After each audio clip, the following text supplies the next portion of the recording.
Hey everybody, thanks for watching. This is Andrew from Schnauzerface Minis, and today I've got Adeptis Rahn, a warcaster from the Retribution of Scyrah, the Wrath of Rahn. If he was on Harry Potter, he'd be Adeptis Ron Weasley. I think he suffers from a case of Ronarrhea. And finally, when doing yard work, he uses a Ron mower. Alrighty, I got all of those out of the way early.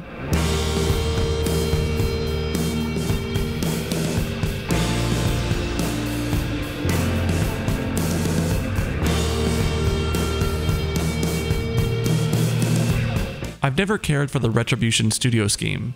All of that white makes the whole faction look like iPods. But I saw a forum post with a dark Retribution army, so I used that as my inspiration here.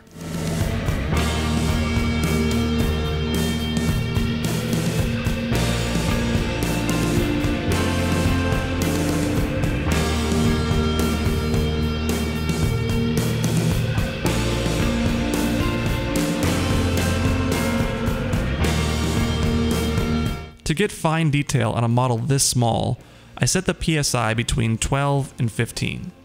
A stronger force of air will spray the paint at a wider angle, and it could also blow the paint all over the model. Keep in mind that a lower PSI requires thinner paint, as a weak force of air can't push thicker paint through the airbrush efficiently. Think of airbrushing like drinking through a straw. The diameter of the straw is the size of the nozzle. The viscosity of the liquid is your paint's thickness, and your suction is the PSI. So if you're drinking water, similar to using really thin paint, you can drink through a very tiny straw, or use a small nozzle, without very much effort, or a low PSI. But if you're trying to drink a milkshake, like use thicker paint, you'll need a thicker straw, like a bigger nozzle, and you'll need to suck really hard, like the Miami Marlins. Think of all the various combinations of how the size of the needle, the level of air pressure, and the paint thickness can affect your airbrushing.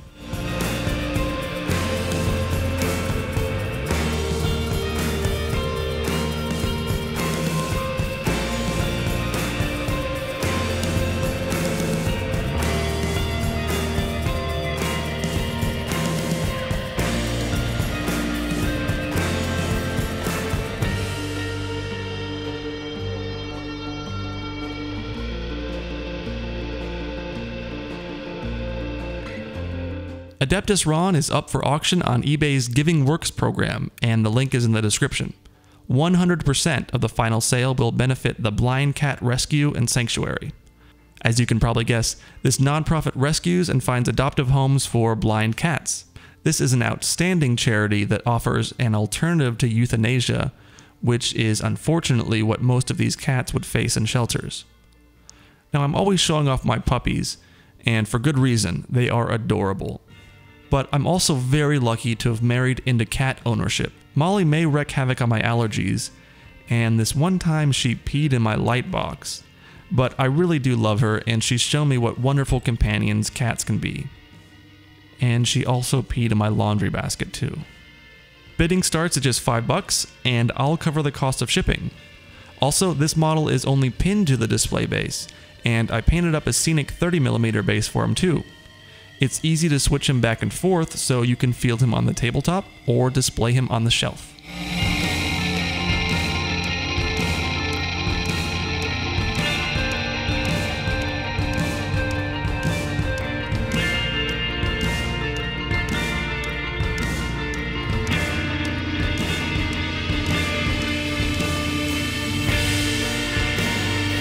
I use VMA aluminum instead of Vallejo liquid metal silver for two reasons. First, I'm going to need to mix this with an ink later, and I can't do that with the liquid metal or the pigments will rust. And second, the liquid metal paints are really thin and tend to run very easily, so it's hard to paint with much precision. Aluminum is the brightest silver in the VMA line, and it's an eye-catching alternative and easier to use product than the liquid metals.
I gently spray white around the areas that will glow.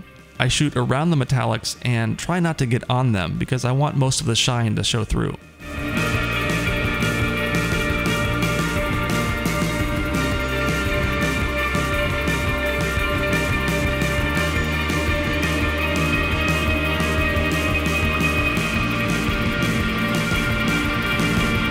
Now I come back with the ink.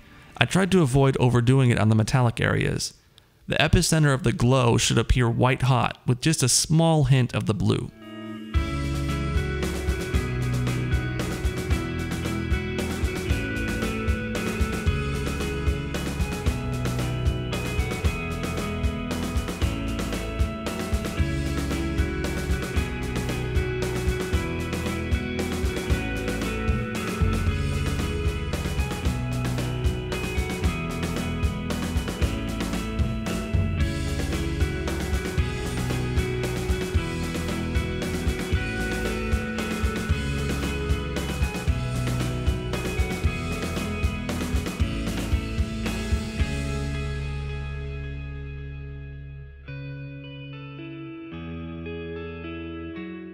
To convey that the glow is coming from the emblem, I use a white oil wash and carefully apply it to the glowing recesses.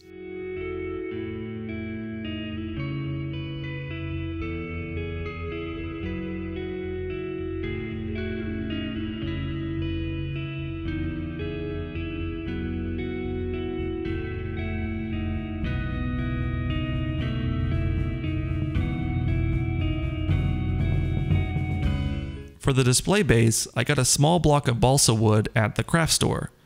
I get in there with a knife and snap pieces off rather than cut them off. This leaves behind an interesting random rocky texture. Once the wood looks good and my desk looks terrible, I'm ready to move on.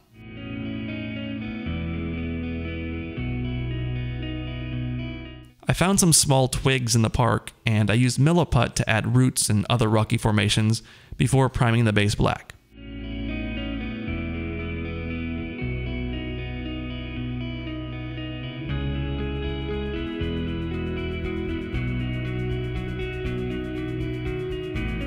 I'm spraying carefully above the base and painting against the grain.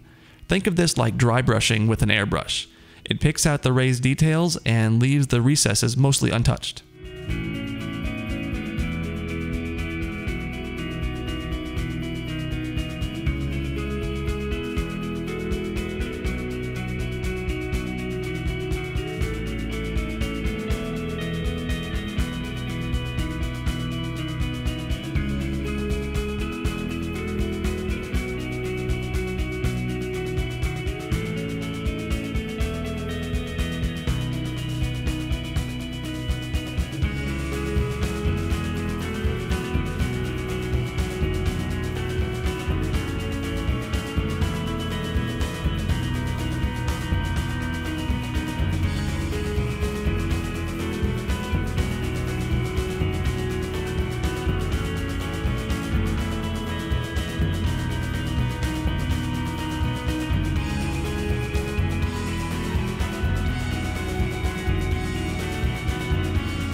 Adeptis Rahn is an elf, so I wanted his surroundings to be a bit more fantastic rather than realistic.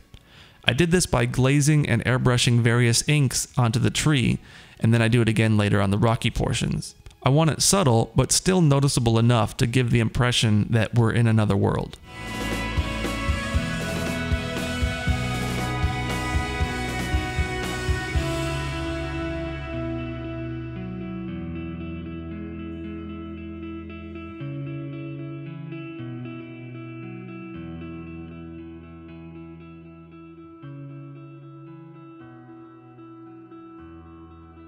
I make washes with weathering pigments and pull them on the base. They'll leave a matte, dusty texture behind when the water evaporates.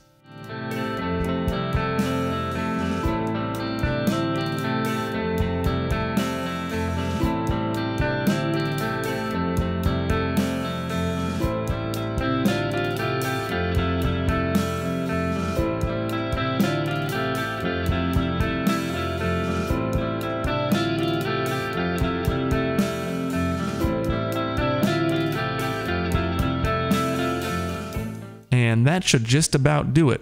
Remember, this tutorial and all of my videos are available as free 1080p QuickTime downloads at schnauzerfaceminis.com. Just navigate to the downloads section and you'll find a list of the videos. If you've got a second, please check out the charity auction or share it with your friends on your social media sites. It's for a great cause and a great nonprofit organization. So be good to each other, and thanks for watching.